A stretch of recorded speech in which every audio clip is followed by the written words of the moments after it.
Hello friends. आज विराट कोहली का जन्मदिन है और विराट कोहली के बारे में जो पिछली वीडियो मैंने बनाई थी उसके बाद बहुत सारे लोगों ने मुझे मेल के थ्रू कमेंट्स के थ्रू ये कहा कि विराट कोहली बहुत बड़े प्लेयर हैं और विराट कोहली के बारे में कोई उल्टी सीधी बात नहीं करनी चाहिए। भाई मैं मानता हूं कि विराट कोहली बहुत बड़े प्लेयर है, जनरेशनल प्लेयर है।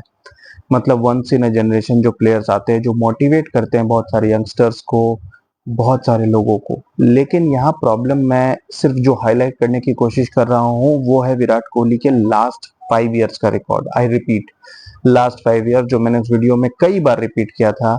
लेकिन फॉर सम रीजन वो लास्ट 5 इयर्स की बात दबाकर सिर्फ वही बात लोगों ने समझी जो वो समझना चाहते थे। अब मैं आपको एक स्टैट दिखाता हूँ, एक बार आप ये स्टैट देखिए।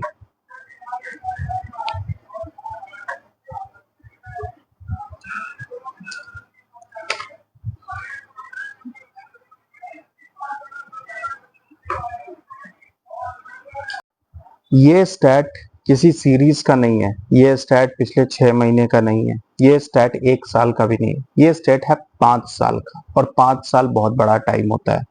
आप देख सकते हैं कि विराट कोहली का जहां एवरेज एक टाइम पे 54 के ऊपर था आफ्टर 141 इनिंग्स, वहां अगले 58 इनिंग्स में सिर्फ 32.7, और 32 की एवरेज इवन वेस्ट इंडीज के टॉप ऑर्डर में लोगों को ड्रॉप कर दिया जाता है। और यहाँ 5 साल 58 इनिंग्स यानी 30 टेस्ट मैच की बात हो रही है।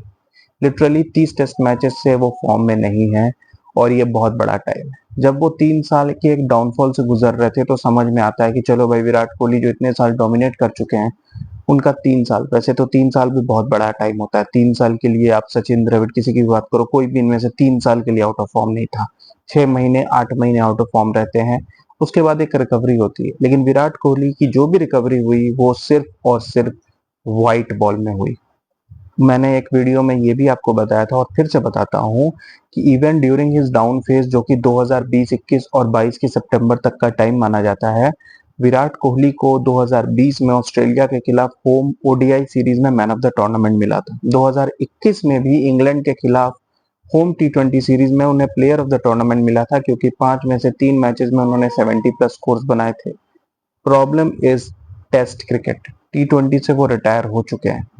अब बचा ओडीआई फॉर्मेट, और ओडीआई फॉर्मेट में हालांकि अभी श्रीलंका के खिलाफ वहां पे भी वो मिजरेबली फ्लॉप हुए थे, लेकिन एटलीस्ट अपनी पीक में जो 2023 में उन्होंने दोबारा हिट किया था, उसमें उन्होंने 7 सेंचुरीज बनाई थी ओडीआई फॉर्मेट में। 7 सेंचुरी, जिसमें कि एक रिकॉर्ड ब्रेकिंग वर्ल्ड कप जिसमें 765 रन।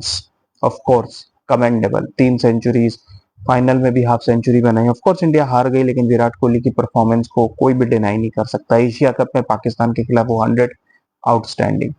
लेकिन प्रॉब्लम है कि वो टेस्ट क्रिकेट में नहीं आया। उस फेज में भी, 2023 के फेज में भी, विराट कोहली ने 2 टेस्ट सेंचुरीज बनाई, लेकिन वो दोनों डेड रबर्स में आई, ड्रॉन टेस्ट मैचेस में आई। विराट कोहली ने कोई इंपॉर्टेंट इनिंग्स उस साल भी नहीं खेली। 2023 में भी बॉर्डर गावस्कर ट्रॉफी होम में विराट कोहली स्ट्रगल करते रहे, यानी स्पिन वो खेल ही नहीं पा रहे हैं इंटर ट्रैक्स पे।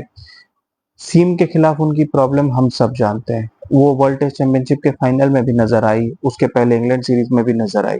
तो विराट कोहली की जो टेस्ट क्रिकेट है, जो टेस्ट क्रिकेट में उनका डाउनफॉल आया है, 32 की एवरेज पिछले 5 सालों में आई है, ये बहुत बहुत बड़ा डाउनफॉल है।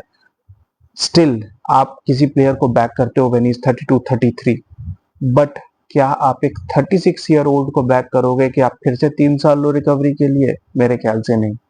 स्टिल विराट कोहली में टैलेंट है, और फॉर्चुनेटली अगली सीरीज इंडिया जो खेलने जा रही है, बॉर्डर गावस्कर ट्रॉफी, ये ऐसी जगह है जहां विराट कोहली का रिकॉर्ड बहुत अच्छा रहा है, क्योंकि ऑस्ट्रेलिया में ना तो बहुत ज्यादा टर्निंग ट्रैक्स होते हैं, ना बहुत ज्यादा लैटरल सीम होता है।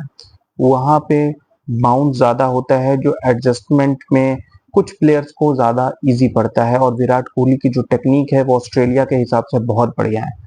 ऑस्ट्रेलिया में उनका रिकॉर्ड भी लाजवाब है, 6 सेंचुरीज बनाई है उन्होंने। तो विराट कोहली के लिए इससे बेहतर अपॉर्चुनिटी नहीं है कि इस बॉर्डर गावस्कर ट्रॉफी में वो एटलीस्ट 200, आई रिपीट एटलीस्ट 200 बनाए।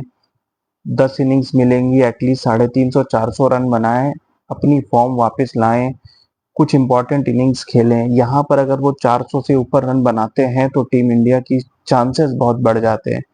वर्ल्ड टेस्ट चैंपियनशिप का फाइनल तो अब दूसरे रिजल्ट्स पर डिपेंडेंट है। इंडिया तो अब अपने हाथों से मौका गवा चुकी है। लेकिन इस बॉर्डर गावस्कर ट्रॉफी में इंडिया का एम एटलीस्ट 2 टेस्ट मैचेस जीतने का होना चाहिए। एक सीरीज हारने से ये टीम बहुत खराब नहीं हो जाती है, लेकिन अगली सीरीज में इंडिया की यही एक्सपेक्टेशन है कि ये 2 टेस्ट मैचेस जीते।